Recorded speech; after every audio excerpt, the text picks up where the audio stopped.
Hello viewers, আপনাদের সাথে আছি প্রদীপ ভট্টাচার্য, মার্কিন যুক্তরাষ্ট্রের নিউইয়র্ক থেকে। সকলকে সুস্বাগতম। আশা করি দেশে বিদেশে যে যেখানে আছেন সুস্থ এবং নিরাপদে আছেন। চেঙ্গিস খান যখন একটি রাজ্য দখল করল, লক্ষাধিক লোককে বন্দী করা হলো। সেনাপতি এসে চেঙ্গিস খানকে জিজ্ঞেস করলেন, মশাই, এদেরকে তো বন্দি করেছেন, এদের খাওয়াবেন কি? ছেড়ে দিলেও তো বিপদ, কি করা যায় আপনি বলুন। চেঙ্গিস খান ক্ষণিক চিন্তা করে উত্তর দিলেন, কি আর করা যাবে, ওদেরকে বধ করো। কয়েক মিনিটের ভিতরেই লক্ষাধিক লোককে কুচি কুচি করে কাটা হয়ে গেল। ঈশ্বর তো দেখলেন এই হত্যাযজ্ঞ, উনি এটা বন্ধ করতে পারলেন না কেন? তাই এই ঈশ্বরকে আমার প্রার্থনা করে কি লাভ? এই বিখ্যাত উক্তিটা করেছিলেন ঈশ্বরচন্দ্র বিদ্যাসাগর। ডিয়ার ভিউয়ার্স, সেই আলোকেই আজ কিছু তুলে ধরতে চেষ্টা করব। সাম্প্রতিককালে বিশ্বে আপনারা দেখতে পাচ্ছেন কত কত লোক মারা যাচ্ছে। ইউক্রেন রাশিয়া যুদ্ধ, গাজা ইসরায়েল যুদ্ধ, লক্ষ লক্ষ লোক নিহত হচ্ছে। যেই ঈশ্বরের মুখের কথাতেই সব সৃষ্টি হয়ে যাচ্ছে, ঈশ্বর তো চাইলেই এগুলা বন্ধ করার ক্ষমতা রাখেন, উনি করছেন না কেন? আসলে ঈশ্বরগুলা আমরা যেভাবে বর্ণনা করি সেভাবে কি কার্যক্ষেত্রে আমরা দেখতে পাই? যেমন মনে করুন, হিন্দু ধর্মে লক্ষ্মীর পূজা করা হয় ধন প্রাপ্তির জন্য। আপনি ইমাজিন করতে পারবেন না ভারতে কোটি কোটি হিন্দু কতটুক মানবতর জীবনযাপন করে। সরস্বতী পূজা করা হয় বিদ্যার জন্য। অদ্যাবধি মনে হয় হিন্দুরা নোবেল প্রাইজ পেয়েছে সর্বসাকুল্যে 10 থেকে 15 জন। তাহলে এত বিদ্যা যায় কোথায়? ইহুদি জনসংখ্যা পৃথিবীর মাত্র 1.75% সম্ভবত। সারা পৃথিবীতে 24% নোবেল প্রাইজ ওনার। পৃথিবীর বিখ্যাত বিখ্যাত বিজ্ঞানী ইহুদি থেকে আসে। আমেরিকাতে 75% ইহুদি বসবাস করে, মাত্র 25% বাস করে ইসরায়েলে। এখন ইসলাম ধর্মের ঈশ্বর এত শক্তিশালী এবং 180 বা 200 কোটি লোক এই গুটি কয়েক লোকের সাথে কেন পারে না? এই প্রশ্নগুলা কি সবার মনে উদিত হয় না?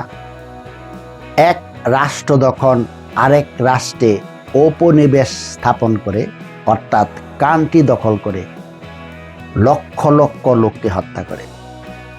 আমেরিকার আদিবাসী ছিল রেড ইন্ডিয়ান। কত কোটি লোককে হত্যা করা হয়, আপনার গায়ের লোম শিহরিয়া উঠবে। ভারতে যখন মোগলরা রাজ্য বিস্তার করে কত কোটি লোককে হত্যা করেছে।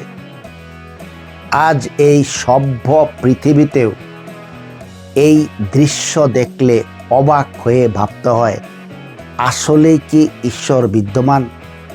সুদান কান্ট্রিটা অনেক খনিজ সম্পদে ভরপুর, তারপরেও ওখানে দুর্ভিক্ষ চলে। দুটো আরাবিয়ান কান্ট্রি, সংযুক্ত আরব আমিরাত এবং খুব সম্ভবত মিশর, দুই দিকে দুই শক্তি বিবাদমান গ্রুপগুলোকে উস্কে দিচ্ছে। লক্ষ লক্ষ লোক মারা যাচ্ছে। ইমাজিন করুন, নাইজেরিয়াতে ধর্মগত দাঙ্গা, বর্তমানে আমেরিকা ইন্টারাপ্ট করছে। ইরানে সাম্প্রতিককালে 30,000 লোককে হত্যা করা হয়েছে। একই মানব সত্তা ভয়াবহ হত্যাযজ্ঞ। এটা যে ধর্মক্ষেত্রেই হয় তাও কিন্তু না। কোনো মতবাদ যখন প্রতিষ্ঠিত হয় তখনও ব্যাপক হত্যাযজ্ঞ চলে। চীনে মাও সেতুং কয়েক লক্ষ লোককে হত্যা করেছিল। সোভিয়েত ইউনিয়নে স্টালিন কত লোককে হত্যা করেছিল আপনার গায়ের লোম খাড়া হয়ে যাবে। বর্তমান তুরস্ক আগে ছিল অটোমান সাম্রাজ্য। 1.5 আর্মেনীয় খ্রিস্টানকে হত্যা করেছিল। তাদের ঈশ্বর কিন্তু তাদেরকে রক্ষা করতে আসেনি। বর্তমান ইসরায়েল এবং গাজার যে বিরোধ, বনু কুরাইজার প্রায় 1000 লোককে একদিনে হত্যা করা হয়েছিল। ধর্মের নামে মানুষ হত্যা প্রতিটি ধর্মেই হয়। আমি সকল ধর্ম বর্ণ নির্বিশেষে সত্যটা তুলে ধরতে চেষ্টা করছি। দ্বিতীয় বিশ্বযুদ্ধে 60 লক্ষ ইহুদিকে গ্যাস চেম্বারে হত্যা করা হয়েছিল। ইহুদি সম্প্রদায়ের ঈশ্বর কিন্তু তাদেরকে রক্ষা করতে এগিয়ে আসেননি। যীশু খ্রিস্টকে ক্রুশবিদ্ধ করে হত্যা করা হয়েছিল। কয়েকদিন ধরে তার দেহ ঝুলছিল ক্রুশের ভিতরে। উনি দাবি করতেন উনি ঈশ্বরের পুত্র। এমন কোনো পিতা কি আছেন সন্তান এভাবে মারা যাচ্ছে তিনি নীরব দর্শক হয়ে দাঁড়িয়ে থাকেন? ঈশ্বর কিন্তু তাকে রক্ষা করতে এগিয়ে আসেন। ইতিহাসে মানব হত্যার এই রকম হাজার হাজার নজির আছে। আমি এই ক্ষুদ্র ভিডিওতে তা বিস্তারিত তুলে ধরতে পারবো না। আপনারা ইতিহাস ঘাটুন, দেখতে পারবেন। আমার প্রশ্ন হলো, একই মানুষ আমরা, ভিতরে সবারই একই রক্ত লাল, এবং আমাদের প্রজাতি হলো হোমো সেপিয়েন্স। এই বিজ্ঞানের সত্য কথাটা মানুষ ভুলে যায়, যার কারণে ধর্মে ধর্মে হানাহানি, রাষ্ট্রে রাষ্ট্রে হানাহানি। এগুলো নিরসন করা খুবই অত্যাবশ্যক।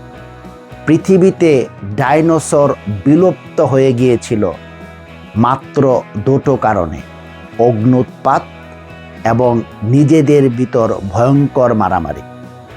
নেয়ান্ডারথালদেরকে হোমোসেপিয়েন্সরা নির্মূলভাবে বিনাশ করেছিল। আজ বর্তমানে মানব সভ্যতা যে হারে ধ্বংস করছে একই মানব সভ্যতাকে, এটা অত্যন্ত পরিতাপের বিষয়। ডিয়ার ভিউয়ার্স, আমরা কি পারি না এই হত্যাযজ্ঞ বন্ধ করতে একটু ভূমিকা নিতে? হ্যাঁ, আমরা অবশ্যই পারি। ক্ষুদ্র ক্ষুদ্র বালুকণা, বিন্দু বিন্দু জল গড়ে তুলি মহাদেশ সাগর অতল। আসুন না শুরু করি, আপনি আমি সবাই মিলে। আগে আমরা বাঙালি কমিউনিটি দিয়ে শুরু করি। আমরা সবাই মানুষ, একমাত্র মানবতাই পারে এই হত্যাযজ্ঞ রোধ করতে। আপনাদের মতামত আমাকে জানালে কৃতার্থ হব। সকলে ভালো থাকুন। অন্য কোনো টপিক নিয়ে আবার আপনাদের সামনে হাজির হব। প্রদীপ ভট্টাচার্য, মার্কিন যুক্তরাষ্ট্র, নিউ ইয়র্ক।